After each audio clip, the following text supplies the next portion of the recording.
So I joined the game in November 6th of 2013.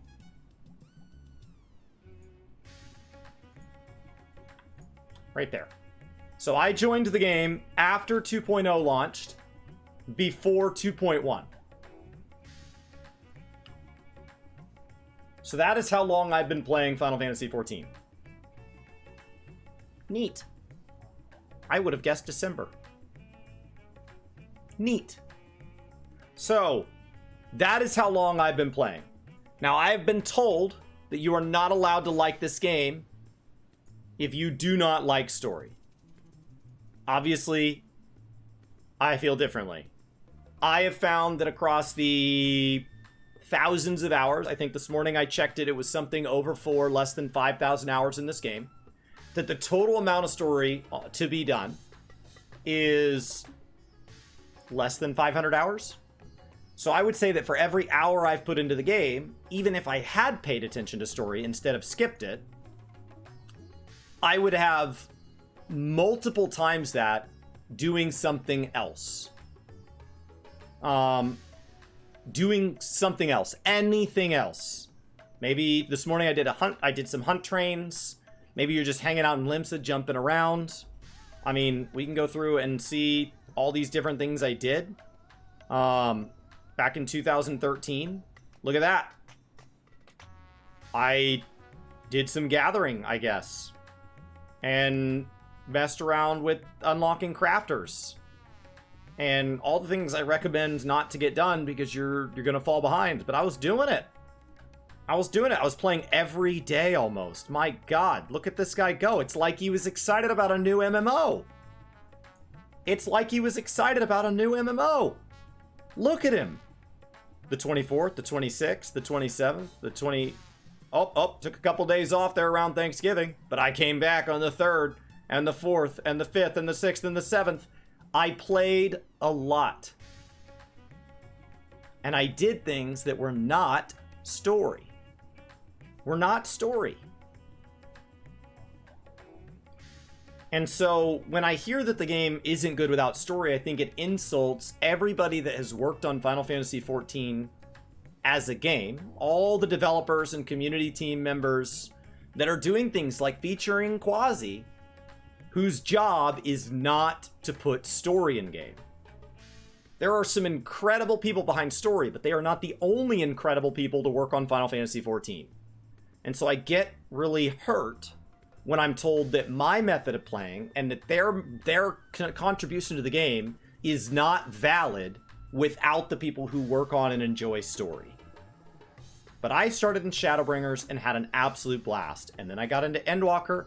Obviously, I was aware that a lot of things flew over my head. I don't know what all this Omega stuff is and all that, so I've been going back through. And I've been posting that whole journey of me fully voice acting it, getting immersed. That's all been getting posted over on Gaming Lore Kinda. The other Chris on the channel's been editing it down, so it's all in these like little nice episodic links. So if there's any one part of it you want to see, a longtime veteran, first-time experience, it's all there. But I've had fun my way. I don't regret how I got here, and anybody who wants to play and have fun and not hurt somebody else's fun, I'm in. But we've been having this conversation a lot lately. And there has been a post by Quazii, who actually says, who is actually going to be tackling, is Final Fantasy XIV MSQ blown out of proportion? And so I don't really know what this post is about, but I find Quazii does a pretty good job of representing all the best parts of the game, and representing them in a very positive way. And so I wanted to listen to that side as somebody that did care from the story right from the get-go, because that's not the point of view I come from. And I think that if you're playing an MMO and you're enjoying it and you're not hurting anybody else, you're doing it correctly.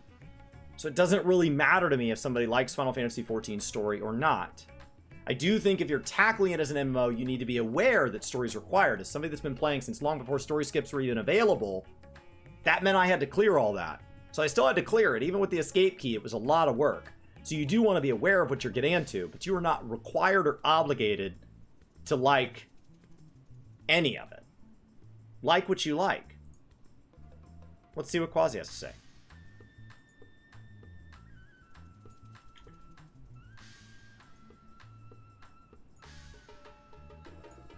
Hey folks, today I'd like to talk about what you see on screen here.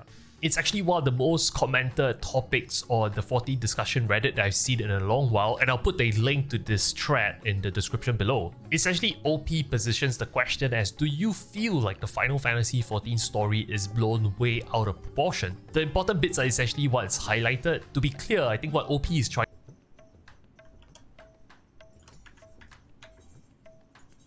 I didn't realize he was going to have the music in the background.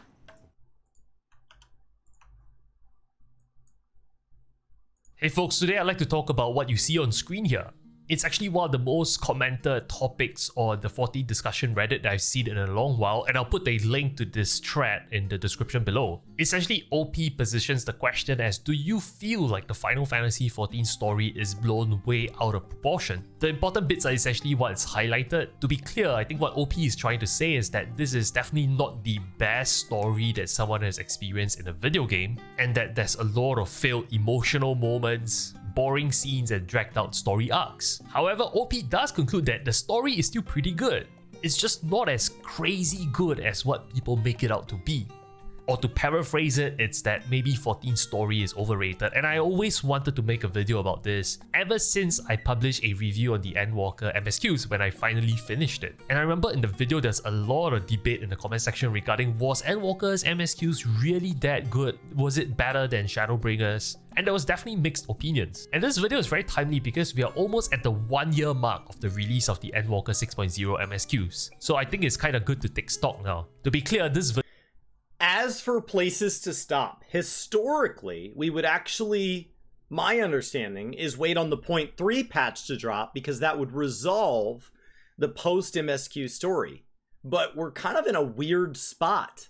Final Fantasy XIV story wrapped up with Endwalker, so the only reason we needed to wait was to let people get through it, because it's big and it's meaty. And so 1 year is like, okay, if you haven't done it by now, you haven't made a priority of it, or you just got started, or something like that. At this point, it starts to be a lot less like, you're spoiling it, you're spoiling it. We can start to have these conversations. It's been more than long enough that anybody who's been honestly trying since December to clear it has probably cleared it. So it's an interesting point to kind of reflect back. The 1 year mark of the release of the Endwalker 6.0 MSQs. So I think it's kind of good to take stock now. To be clear, this video will not have any spoilers. I wouldn't give any concrete story examples. I'll be tackling the issue at a 10,000 feet level. But before we start, if you like my content coverage of Final Fantasy XIV, do subscribe to the channel. That really means the world to me. We're growing this wholesome community one warrior of light at a time. Do join our happy family. Also, go follow his other channel, Quazii After Dark, because he's been doing some brilliant vlog content.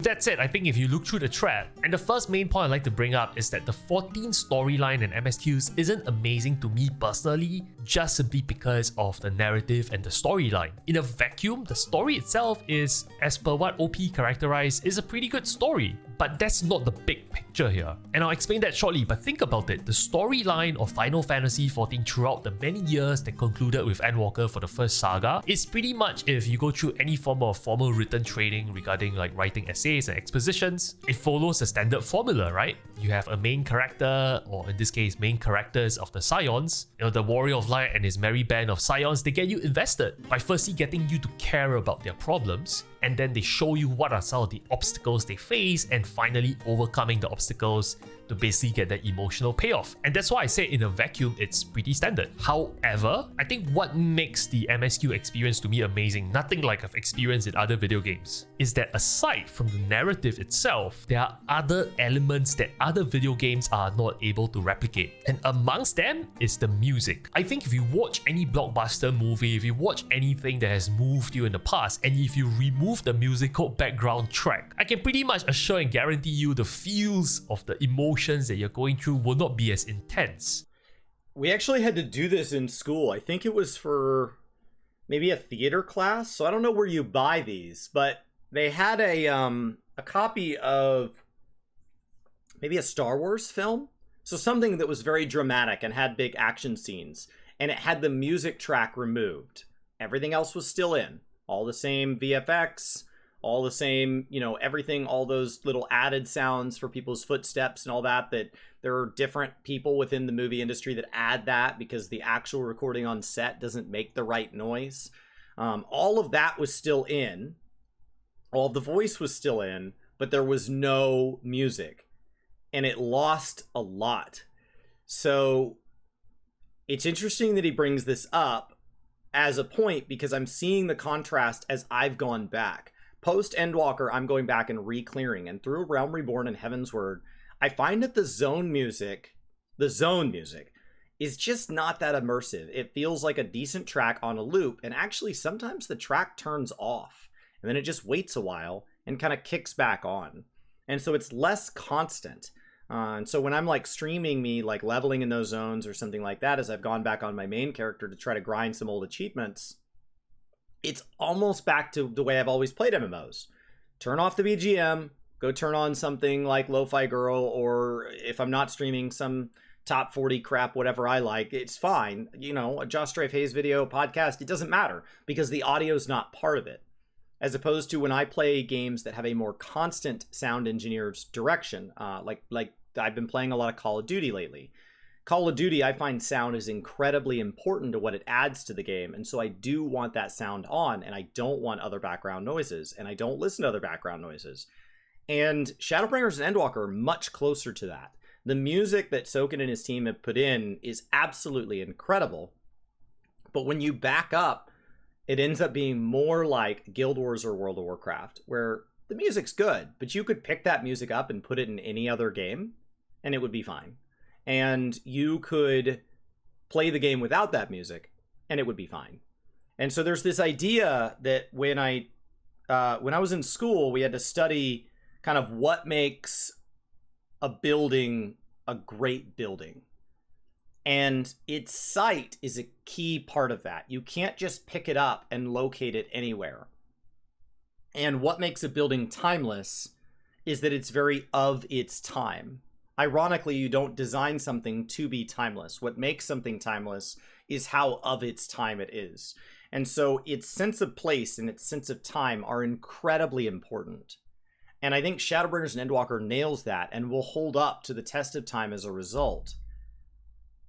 But ARR, Heaven's Word, and Stormblood content, when I'm in those zones, that music doesn't have to be there, and those zones don't have to have that specific music.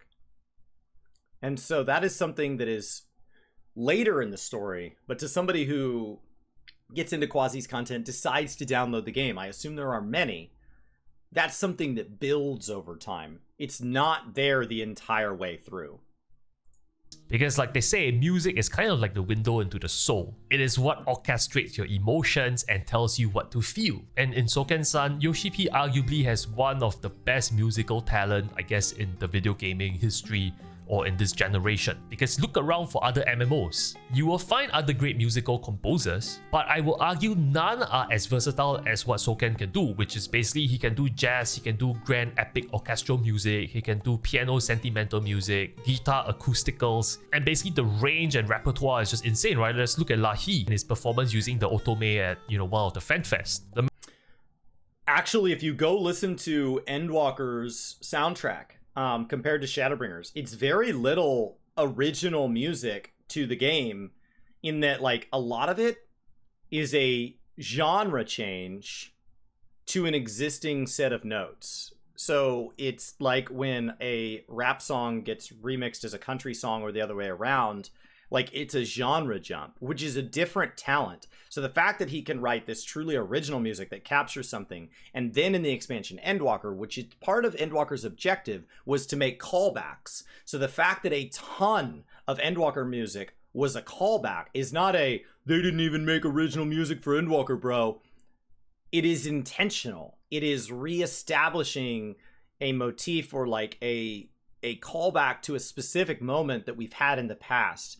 And it's a brilliant use of music to take you into somewhere new and make you feel something you already felt.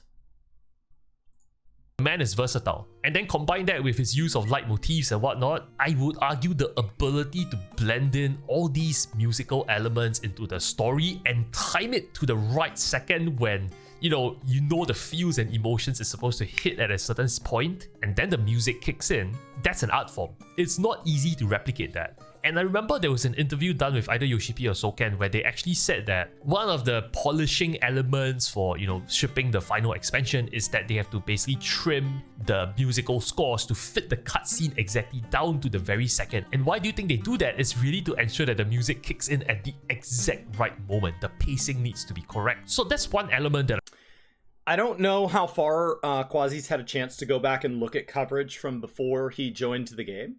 But there was a panel as part of the fan fest going into Shadowbringers. So this would have been before the big wave of people came over from World of Warcraft, and we gained a lot of content creators. Gained a lot of people in general. So this would have been late 2017? It would have been a while. There was a panel at the NA Fan Fest, so I'm sure somebody can find it, that went over how they do voice acting. And honestly, it helped me understand why there's not more voice acting, because no matter how much voice acting they give us, they always say, like, this is the patch with the most voice acting ever. And the first thing that I get into the patch, and you wonder, you're like, why is it not all voice acted? You get into these big moments, you're like, oh, why was that not voice acted? Especially when you're doing things like old class quests and stuff, where it's just like, oh, come on, man.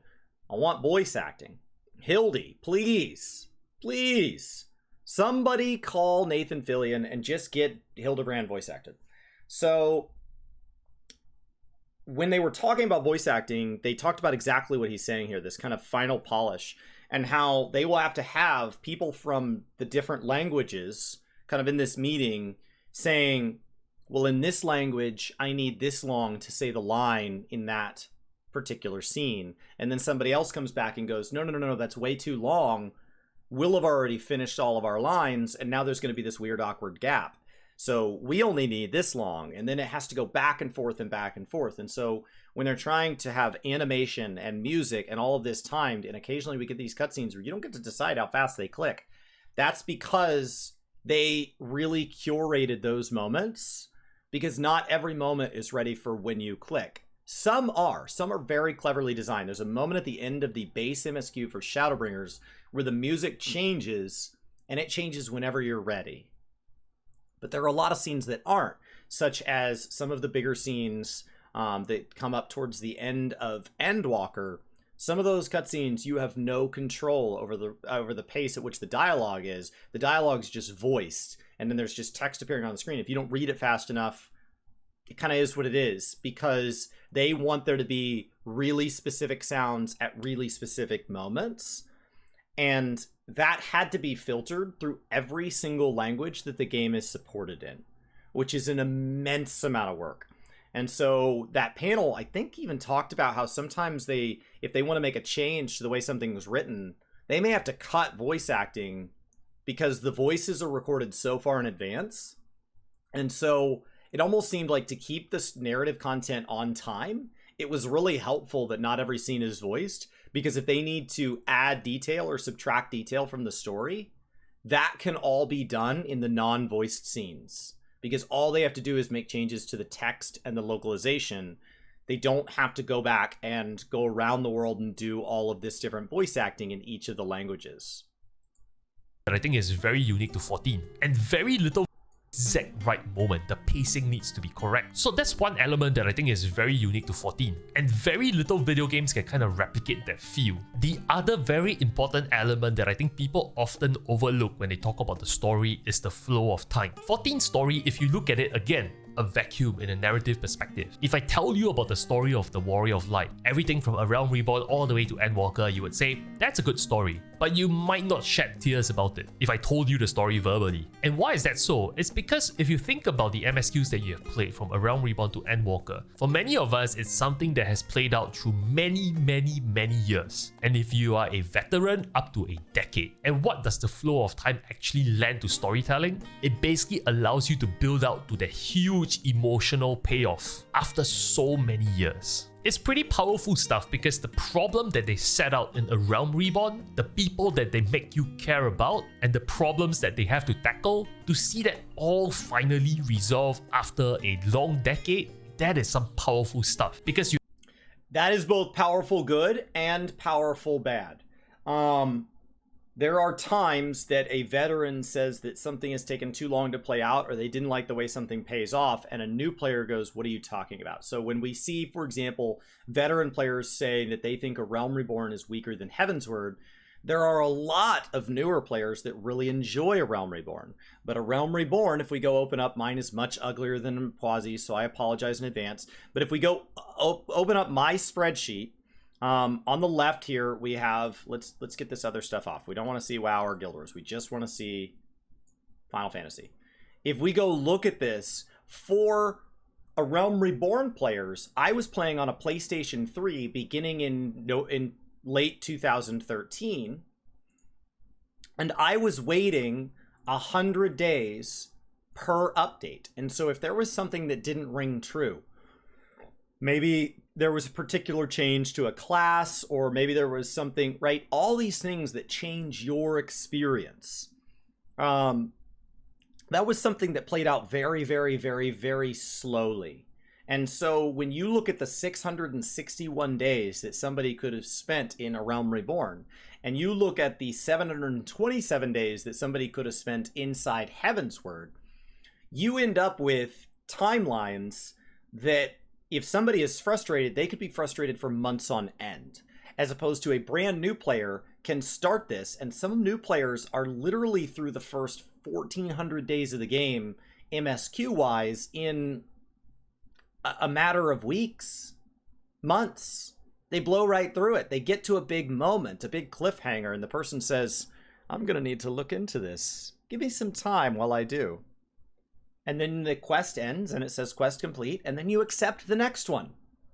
You don't have to wait that 100+ days in between. You just jump right in. And so there is a massive difference there that he's talking about with this time, and how that makes it play out after you're caught up the first time.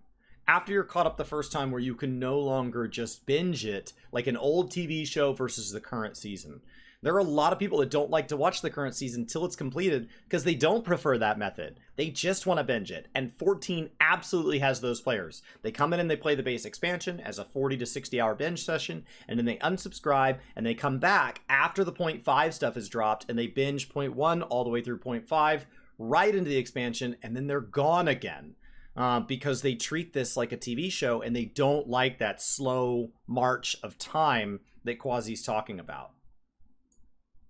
To see that all finally resolved after a long decade, that is some powerful stuff, because you had so many years to feel accustomed to the characters, to fall in love with them, and through so many years of different story experiences, the 14 team is also really smart in terms of being able to use callbacks to certain moments, certain key character moments, let's say someone passing away, a pivotal moment in the story, to allow you to build towards that grand payoff. And you know what? That's not an easy business decision to make. If you look at the MMORPG industry, expansions generally have their own storylines. However, I would argue that it's not as tied to the previous expansions and, the base game itself versus Final Fantasy XIV. While 14's different expansion does have different narrative arcs, from A Realm Reborn to Endwalker, there's a common thread that is basically running through all of them that binds the story together. Other MMORPGs tend to sell their expansions as hop in during this expansion, experience this particular arc and chapter, right? So you cannot play previous expansions and you can still jump in and you wouldn't be clueless. And that honestly is kind of a gutsy business decision. It's not an easy one to make, because you know it, I know it. The hardest part of convincing someone to play 14 is basically having them understand that the story is really long and they need to sink in many hours to basically play this game and appreciate the story. So that's the downside of kind of pursuing this strategy. But because they're one of the few who decide that they want to stay firm to this principle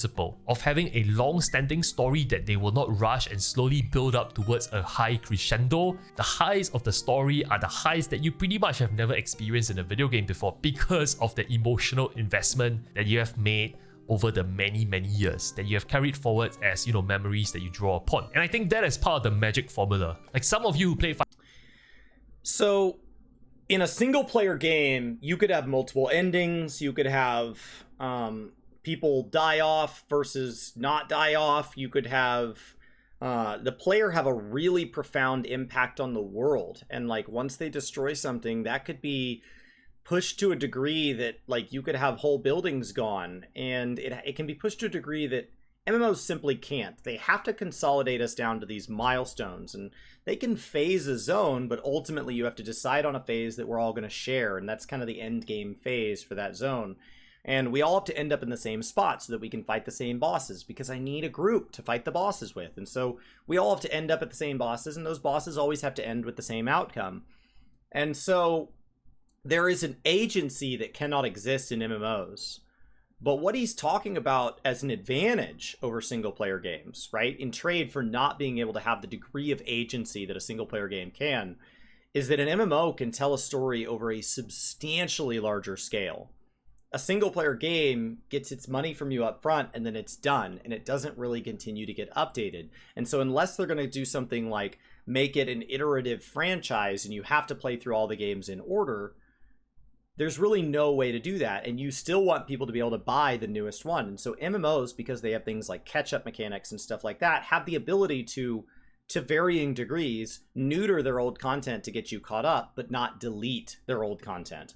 And so they have this unique ability to have more content inside of a single video game at any one time than any other genre can.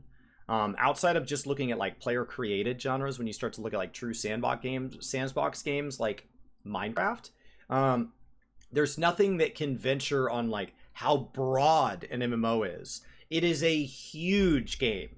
Once it ages, World of Warcraft, Final Fantasy XIV, Guild Wars, any of the ESO, any of these long running games that at this point new content is under the word expansion, builds on and it bolts onto this. And so they have the ability to call back to combat mechanics, loot systems, story, whatever they want, in a way that a single player game cannot. They have to act as an on-ramp each and every time. So it is interesting that he's kind of brought up that their payoffs can be a great deal larger because they were able to build a lot more up to that point. The one downside of the way they've done it is they've made it mandatory. And so because it's mandatory, what they have made it hard for is as opposed to something like Guild Wars, where their replayability features, New Game Plus is fairly new and still does not offer quite the replayability that it could. If it offered maybe ways to go back and do it on harder difficulties for the single player fights and ways to get experience on alts, like it would get closer. But Guild Wars allows you to go back and replay the story as an entire mode, and they haven't quite gotten there. And so their weaknesses are what he mentioned with like, it's hard to ask somebody to come in, because somebody who likes single player games is going to get out the far end of the story and go, I guess I'll see you guys later. And somebody who likes multiplayer games is going to go, you want me to do what now? And so it does require that somebody is kind of a mix of both to enjoy picking up Final Fantasy XIV today, clearing all the story, and then engaging in the raids and all the community events that take place at the end. So where he's built the strength is that he's mentioning that we can have a story payoff as the result of years of investing. But for that to truly be a payoff for all players, it has to be years of consistent quality consumption. So if you have a story skipper like myself for the first several years, once I skipped A Realm Reborn, I tried hopping back on in Heavensward, because I was there at launch. I did not join A Realm Reborn until November. My friends were already waiting at max level. So I skipped so I could catch up and play with my friends. Then I decided to pick up the story in Heavensward, and I couldn't do it. So I skipped. And then I tried picking up the story in Stormblood, and I couldn't, so I skipped. So I tried to hop back on at each of these times, but it didn't make any sense. The first time you get exposed to a character that you've never met, they don't say, hi, I'm so-and-so, we haven't talked in a while. They just start talking, and you have no idea who they are or where they're from, as opposed to in Shadowbringers, where Yoshi P said, I'm aware there are some people who have kind of fallen off the story train. There are people who have bought skip potions. There are people who took a break from the game for a while, and the story is not something they're caught up on, because it is something that you're expected to remember a decade of story at the same time. And so he said in mid 2019, when Shadowbringers drops, I want to write this story in a way that somebody who doesn't remember all the story or doesn't know all the story could enjoy it also. Obviously, somebody can enjoy it in a deeper way if they're truly an expert and they have every single word that's ever been written. They could do that. That would be great. But it's written for them also, in addition to. So the downside of what Quazii's talking about is that it is a huge ask of the players. Obviously, the incredible payoff is amazing, but not everybody gets access to that huge payoff. There are a lot of people that at the very end of Endwalker, when they chose to use voice acting and not show faces, not everybody got all of those callbacks. Final Fantasy XIV from the start, I'm sure you have actually transited into different phases of your life, starting a family, starting to work professionally, graduating from college, but you always still come back to the story whenever there's new MSQ arcs to be done, because in your mind, the very highs of the MSQ emotional moments is very deeply ingrained as those kind of milestones that you look back upon on your life and say, I'll never forget that moment. And it's rewarding, it's nostalgic, and that's why a lot of you, I think in the comments below, I often hear things like, I'm currently taking a break from the game, but when the new MSQ release, I'm coming back to play the game. And that is something honestly very unique in the gaming community, in the broader gaming community, beyond MMORPGs, where there's such a sticky fan base that kind of comes back to the game, this revival of players. And it all points to the fact that at a 10,000 feet level, a good narrative combined with, I guess, the genius of musical composition, combined with the ability to build up the huge emotional payoff over many, many years, is a formula that is very hard to replicate and is something special. And so that's the first main point that I like to make in this video. This is why it feels amazing to me, because it's hard to find something like this. And the second thing I think is worth keeping in mind as we move towards 7.0 and looking towards the future is to keep in mind that technically Yoshi-P and team's tools for disposal of storytelling is kind of hampering their progress. What do I mean? We all know that the Final Fantasy XIV engine right now, as we play it, still have remnants of the spaghetti code from 1.0, and a lot of you might say, wait, how are you so sure that there's still remnants of the spaghetti code, limitations and shackles imposed by 1.0? Remember Error 2002 at the launch of Endwalker? One of the explanations given is that there's some infrastructural problems that was left behind by the legacy 1.0 server connection issue. Essentially, they have to make the best use of a shaky foundation in the first place, and that is... Okay, so I want to go back. Let me see if I can find this real quick. So this is an interesting point that he brings up, that I think there's some conflicting information on. All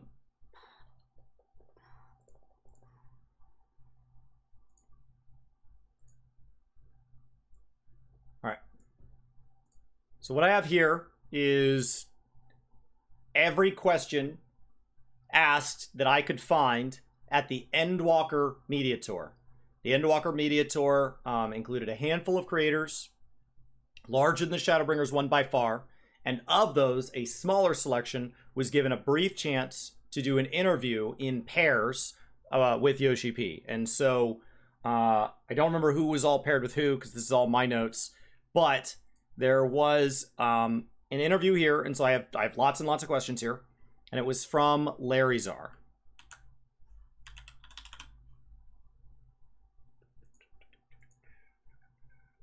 Here it is. Okay. So I categorized them by what they talked about. So Larry Czar effectively asked a question of how they overcome the A Realm Reborn technical debt. Will there be an engine rework in the near future? Keep in mind, this was before the February roadmap that outlined the graphics updates the game's going to come on. And here was Yoshi-P's response. We have no debt from 1.0 remaining. 2.0 wiped that out. They do have issues from the speed with which 2.0 was built and the choices made in 2.0. Hitboxes and Summoner are big changes rolling out in Endwalker. Achievements revamped. Friends list needs work. Glamour plates are looking to increase the number. We try to do these things in the background. We do want to plan for the growth over the next 10 years. We will talk about that post Endwalker. So none of that debt is from 1.0. I just want to correct that because that is Yoshi-P's words, not mine. Now, the server side stuff, they had some issues because they have really old servers running and things like that. So post-Endwalker, he did seem to contradict that. That was specific to the Endwalker server stuff and the login queues, not the gameplay. The spaghetti code in-game is all, at this point, post 2.0 choices. Some infrastructural problems that was left behind by the legacy 1.0 server connection issue. Essentially, they have to make the best use of a shaky foundation in the first place. And that is why if you play other video games versus Final Fantasy XIV, you will know that there's some limitations that the 14 team is facing. What do I mean? I'm sure you've experienced in the MSQs, there are certain parts where maybe, the lighting of the scene isn't as great as the others because there's only limited lighting sources that they can place in the game. And I believe this is one of the things that Yoshipi covered during his 7.0 graphical upgrade producer live letter. He talked about the ability to add more lighting sources. Not only that, have you ever noticed that it seems that all the characters in a cutscene, they need to take their turns to speak. You can't have simultaneous audio flowing in a cutscene. That also to me is a limitation of the engine that they're currently working with. Yoshipi has said on a few occasions that it's really, really tough to make kind of custom animations with the engine they have. That is why Hildebrand is so expensive to make, because of all these fancy and wacky animations that they have to do. And then ironically, that's also why Hildy was built in the first place. Hildebrand was first added to the game as a way of testing how they could do all these animations. And they wanted to say, okay, if I know that I need to be able to do this much animation somewhere in here, what if we add some content to the game that has this much animation in it? So that it's way further into that direction than we'll ever actually want to go. And that'll be a good verification, a good validation that we can do this. And they put it in game so that players could experience it and they could show just how far they can take things. But then players liked it and players asked for more of it. And so Hildebrand is expensive, but the irony is that Hildebrand is kind of like how we get a lot of safety in our everyday driving cars because of the racing industry. Yes, it is immensely expensive, but the things that Hildebrand does for us trickle down into all of the brilliant animation that helps tell the story of things like Endwalker.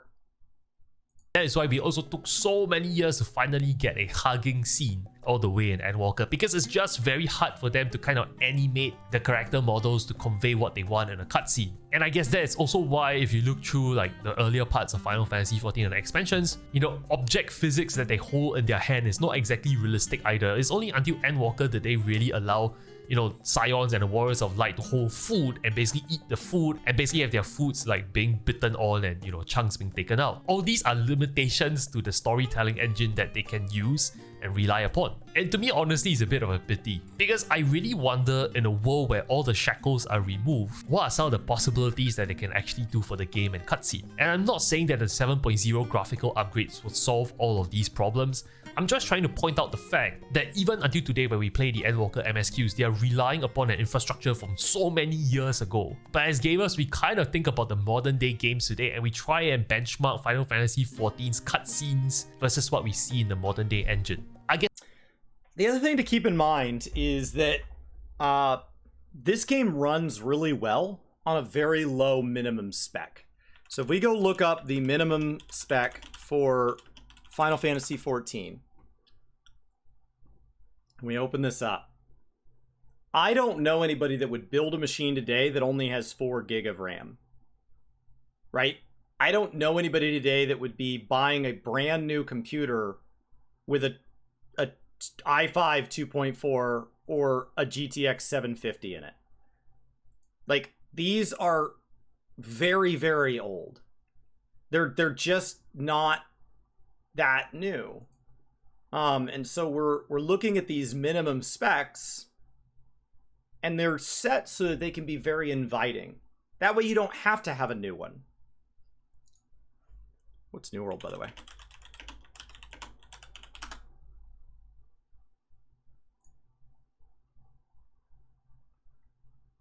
There we go. And so New World, by comparison, I have heard people say, I went to buy the game because it was on sale at $20, and that's a bargain to get into a game. And it's an i7, 16 gig of RAM, a GTX 970. So we're already starting to lock some things away. Maybe. I say that. i5 2.4, 8 gig of RAM. 8 gig of RAM. No, it doesn't seem to be. Why do people say they can't run New World?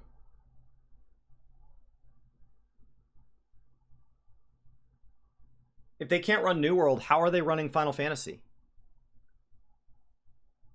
Because I see that complaint, so I literally just pulled this up, just assuming it was going to be higher.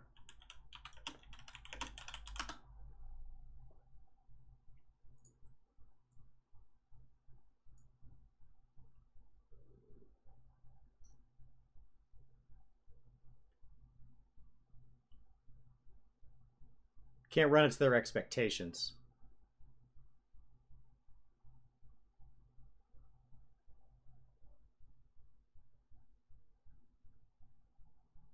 Yeah, New World had some issues on launch with specific video cards. And it turned out later that those video cards there had been a check. Those video cards were supposed to have a self-checking thing, so they'd made a mistake, and New World had made a mistake, and when their mistakes combined, it was able to just sail through. So it was a driver issue. So, like, if the driver had been fixed, New World could have never caused the problem they caused, and if New World had been better, it could have never... Like, why? Farmer Girl, hello. Thank you for gifting us sub to Flare. What is the deal with less than vendor?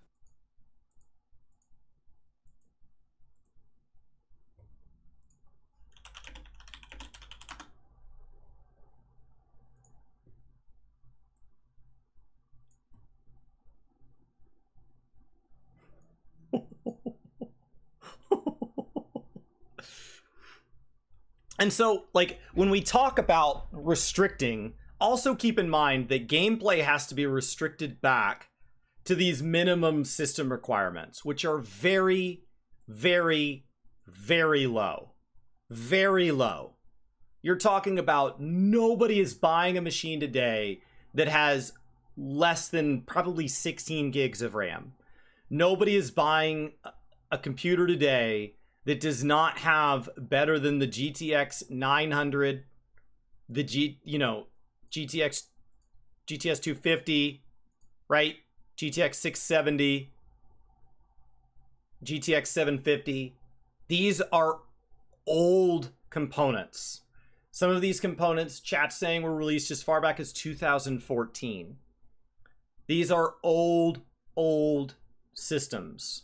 And that's because you don't want somebody who's maybe been increasing their system piecemeal or hasn't played an MMO in a while and wants to just hop back in and they haven't updated their machine in 4 or 5 years to feel like they're not welcome here. They are welcome. They may not have the experience they expected, but they will be able to log in at all. And so we see that MMORPGs are also heavily hamstrung by constantly making sure they appeal to all people. Yoshi P has also, as a completely separate point, talked about that he has had to make all sorts of choices because something has to be run through the art department, but also has to be allowed. So how do you render and show on screen a lot of things that could be misconstrued? And how do you give players emotes that could be used in ways they shouldn't be? And so they have to constantly balance for this, as opposed to, he has mentioned specifically within the context of Final Fantasy 16, where he's excited to be able to tell stories that he hasn't been able to fully explore maybe some of the ramifications within Final Fantasy 14, because they are trying to manage a perpetually online game that is available to a wide variety of players across a wide variety of hardware, but also a wide variety of maturity levels. And so to keep that T for teen rating has been heavily restrictive. So I know Quasi's examples are eating the apple, but that's not all animations are used for. We also have a lot of times that somebody like dies. And how do you deal with that?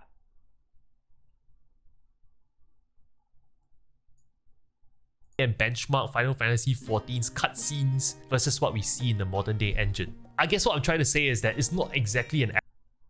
And to anybody that has seen all the emotes and adventure plates, just imagine that that's what already made it through their filter.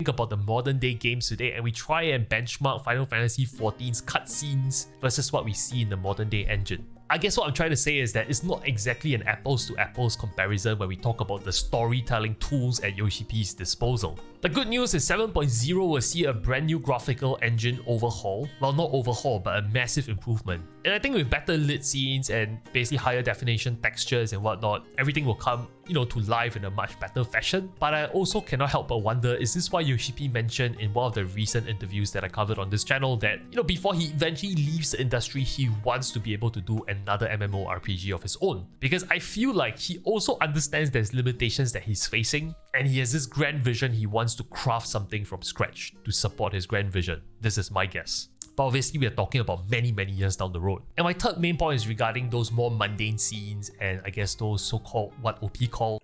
In the context of that, he's also said he wants to build his own game, and a lot of things he described in those interviews look a lot like what Final Fantasy XVI is going to be.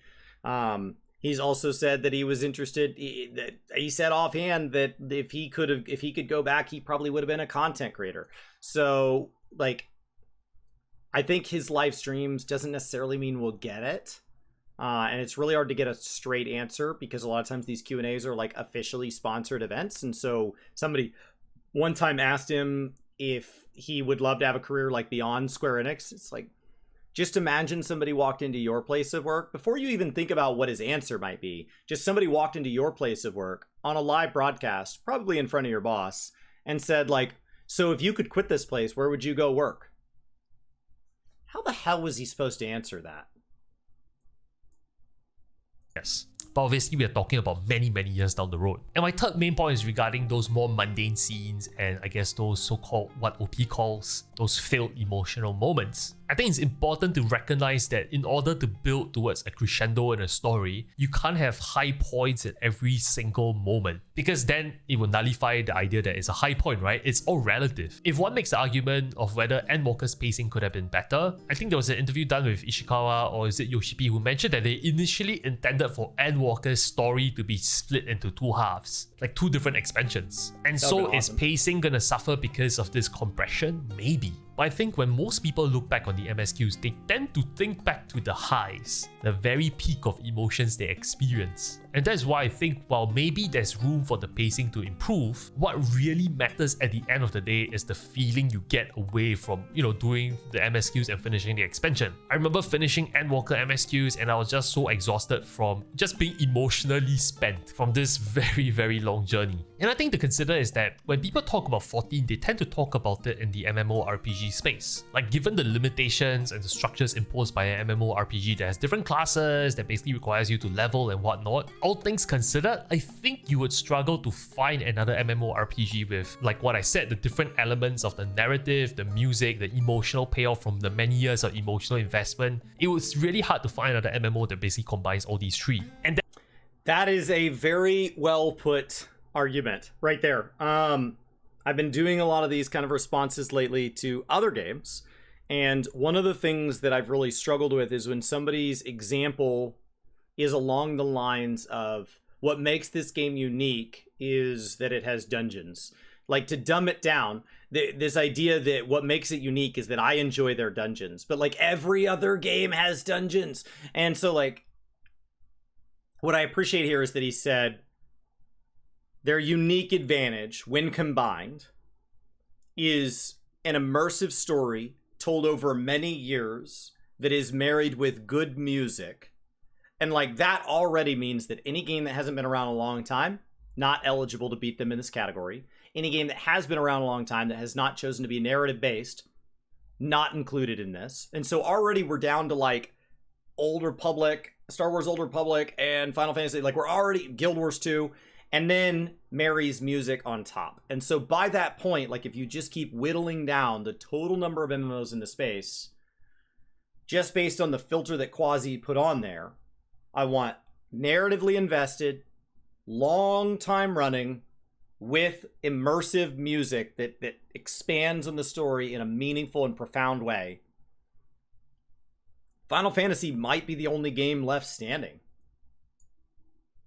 It was really hard to find another MMO that basically combines all these three. And that is why when people talk about 14's MSQ, they tend to talk about it in the structure of MMORPGs. Like, oh, you love MMORPGs? Make sure to check out 14. It's like the best storyline I've ever tried. But what they're really trying to summarize is they're trying to say that the narrative, the music, and basically the whole environment, the wholesome community and everything falls into place very nicely to deliver you this entire package and experience that we know as the 14 MSQ experience, which is one of a kind in the MMORPG industry. And I 100% recognize that there are single player titles out there with really good storylines as well. But keep in mind they're working within the confines of the MMORPG space. There's certain structures, like I said, classes, jobs, leveling processes that other single player titles don't have to deal with. So pacing is also at the mercy of those things I've mentioned. But you know what? At the end of the day, this is a very interesting topic to me because I've always tried to ponder and think about why is it that 14's MSQ is something so special that even after the MSQs have ended, people talk about it on a daily basis.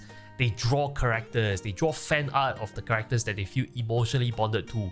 People flock back to the game whenever there's new MSQs. People continue to talk about certain pivotal moments in the MSQs and why this character have done this, why certain interpretations are like that. It's a very strange phenomenon. But above are basically my reasons why I think this is such a special case. And I'll be very curious to know what your answer is as well. Like, what is so special about the MSQs that keeps you coming back to do the MSQs? Let me know in the comments below. I'm eager to hear your thoughts. With that said, a very quick reminder, 12 hours from the publication of this video, I'll be live on the official Final Fantasy XIV channels to discuss patch 6.3 on the community live stream. Feel free to tag along for the fun ride if you can make it in your time zone, but if not, I'll probably see you in the next video. Make sure to subscribe to this channel if you haven't already. Joined this happy family. I'll keep you posted on everything Final Fantasy XIV. I do stream on Twitch, feel free to swing by to say hello. Last but not least, big thank you to my Patreon subscribers. Thank you so much for the support, everyone. I'll see you soon. Hey folks, today Cool. Thank you, Quazii. Absolutely brilliant. Absolutely brilliant. I didn't know where that was going to go with the post. As a longtime story skipper that's now been doing the story, I wasn't quite sure where it was going to go from here. But I think there's some interesting points there. And like, if you try to break down like the 5 reasons to play Final Fantasy XIV, and point number 1 is story, he did a great job of breaking down what makes this story so special. And it is that it is a narratively based game. So the story is never going to take a backseat to some other type of content. It always came first in the dev cycle. That doesn't mean that you can't like the game for things that came after it. But story is a very hard thing to do retroactively. You need to do the story first, right? The boss fight, the boss designer, if they're told like, hey, I kind of need it to be this other person, that's fine. They can still make a fun boss fight, but they need to told what boss it is. And so the narrative has to come first as far as just the order of operations, even if for one particular player it's not the most important. So the fact that it is a narratively based MMO gives it an opportunity for story to be a really important part of why you might play Final Fantasy XIV. That story is also long running. One of the frustrations with some of the other big MMOs in the room is if they feel like that story is fragmented, then it loses some of its value in their mind. So the fact that it is one cohesive campaign all the way through and that you get to experience 10 years of highs and lows is amazing. And then the fact that when you play it as a video game, they acknowledge that it's a video game and they use music to add immersion to it on top, that starts to really build. If I were to go and try to come at this from the other direction and say, what do I think makes story really hard for people to like about Final Fantasy XIV? Because I think he hit all the strengths very, very, very well. I would say, first of all, the fact that it is 100% mandatory. By making it mandatory, you run the risk of somebody saying, I want to try this game, but to decide if it's for me, I want to get to the PvP. And so they end up skipping some quests as they get close to level 30 so they can do the thing they're here for. And you can mock whether or not the reason they're here is valid, but if they just want to try something out, they should be able to do that. If they want to try crafting and gathering, or they want to get to their very first raid boss at level 50, anything in the way of that isn't fun. And you saying, but it's good, doesn't make it fun. It doesn't magically make it fun. So the fact that it is so mandatory and that there is no point in the game that they do a previously on or a catch up or a good meaningful summary, and that no expansion with the exception of Shadowbringers is written for somebody to have a chance to have a potential on-ramp, that means if somebody ends up not liking A Realm Reborn, They can't just start with Heavensward. People say, oh, start with Heavensward, it gets so much better. You're going to be really lost on a lot of things in Heavensward because it picks up off of the exact zones where Realm Reborn takes place, as opposed to Shadowbringers got its own zones. So it had a chance to build the world from scratch. So I would say that making it non-skippable is a bit of a weakness, because Guild Wars, I've had a chance to go in and play the way I want. I just got my Sky Scale. I'm super pumped. And now I can go back and do Living Season 1 if I want. As opposed to if story was mandatory and all I want is my Sky Scale, now I rush to my Sky Scale and I can't really go back. So I really think that they could improve on that. A lot of that could be done through the New Game Plus system continuing to be beefed up, because that would mean that if that person bought a skip potion, they didn't just deny themselves a really great experience, because there's some replayability. I think some basics like giving alternate classes some fraction of experience for doing it, even if it doesn't reward Gil and the experience is a fraction of what it was. I think you could also go in and start to build in reasons to replay it. So giving people different choices. Right now you can't re-choose your starting city. Some of the dialogue options throughout some of the stuff like Praetorium have been removed. And so giving people a little bit of agency there. Like in Endwalker, there's a scene where you get to choose who to speak with at a particular point. That's really cool. And when you go back through, you might go, I'm going to pick something different. So more things like that, giving that replayability and maybe tying an achievement to each one of those. So it kind of invites people to go back and do that. And then maybe mess with the difficulties. We already, if you fail a single player scenario, have the ability to scale those down. What if we went the other way? We scaled them up just a little bit, just kind of like an extreme version of those, so that as you play through the gameplay portion of it, could be really rewarding for a long-time player who's effectively going to be in super overpowered synced gear and maybe even know their class. Let's give them something. Let's give them something a little bit meaningful. I think that'd be really cool. The second component of what I think makes Final Fantasy XIV's story struggle just a little bit is that... I gotta think about how to say this. I just want to get this right.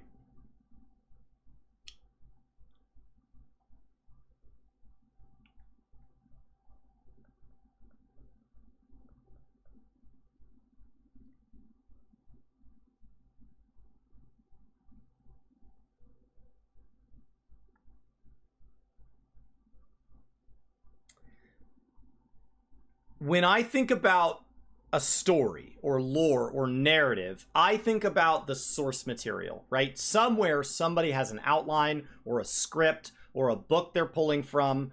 And as source material, I think that there is a lot of great narrative within Final Fantasy XIV. At this point, I've experienced all but Stormblood MSQ. I'm almost done with all of the side content for Heavensward, and then I'm going to start Stormblood. I'll wrap up through all the Stormblood stuff, and then I will have made a full lap since I started in Shadowbringers. As I get close to having wrapped it up, I think the source material has been nothing short of incredible. But there are times that the video game Final Fantasy XIV Online does not do the best possible job of reflecting the source material as a video game. So when you're playing a video game, you're playing a video game. You're not sitting back on your couch with popcorn in your seat. You have a controller in your hands or a keyboard in front of you. You maybe have headphones on. And so there is something about it that mimics playing a video game. And so that means that when we move into sections like the beginning of Endwalker, where you do not have a meaningful amount of combat for pretty close to 2 hours, that's not a good video game. It's a great story, but it's not a good video game, because I play games to play games. That might be my own personal opinion, but I like playing video games when I'm playing video games. And I'm not trying to say that in a way that demeans. I don't know how to say that better, but like, that's what I like about it. And so when you're in these single player scenarios and they're talking to you while you're running through something, or there's voiceover over a dungeon, those are really awesome. And so I think there are times that, without trying to spoil anything, an optional dungeon in Heavensward is Dusk Vigil, which does mean, since it's optional, it will not be supported by the duty support system as it sits right now. So when you look at that, dungeon, there is some optional lore hidden within the text on the ground. You walk through the dungeon and there's some pieces of paper that you can click on, and when you click on them, there's text. And I went through with 2 people from stream and 1 random person. And when I was clicking on those, the other random person who didn't know that my tank and my healer were with me said, "Why are you clicking on those? You should come back in explorer mode and do that on your own time." That text massively alters what you view in the dungeon.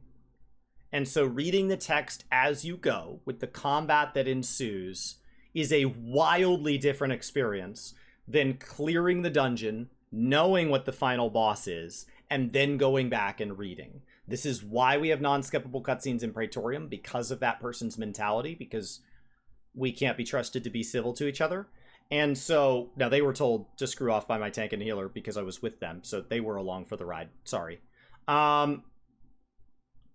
It masterfully changed that. A better way of telling that story with the mechanics of video games at your disposal and the same source material would have been to have, as you ran by those texts, to have those texts maybe have an animation where it fluttered into the wind, and then there was subtitled voiceover as you ran through the dungeon.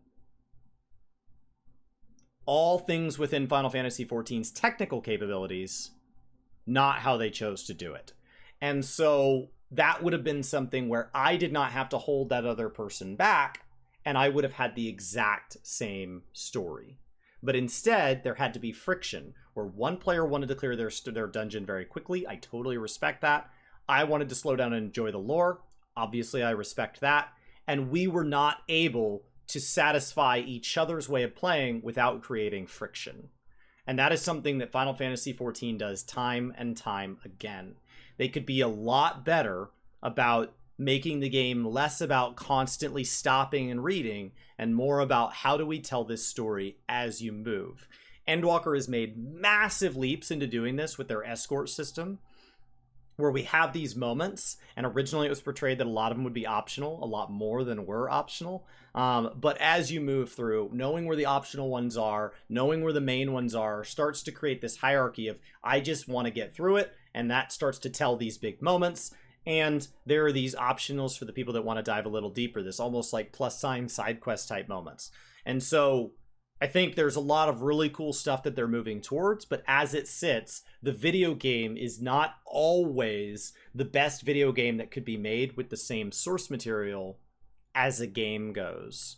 When they're talking about these different conflicts, I love when they can have me do a flashback and I can be in that conflict. When we go back in the monk quest line and we hear about some of these major story moments that he tells us about from before we were playing the game, from before Realm Reborn. He's catching us up on old history.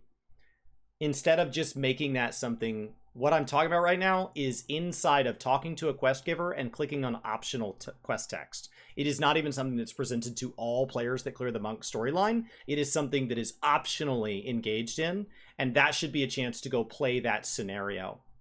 Obviously, I'm spending infinite Square Enix dollars while doing this, but it's something that I think as they talk about sparing no expense, I would love to see a little bit more of that.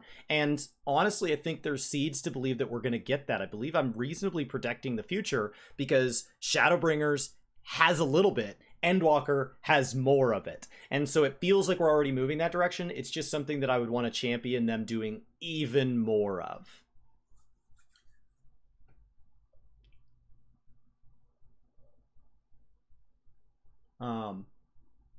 Trying to think if there's a third.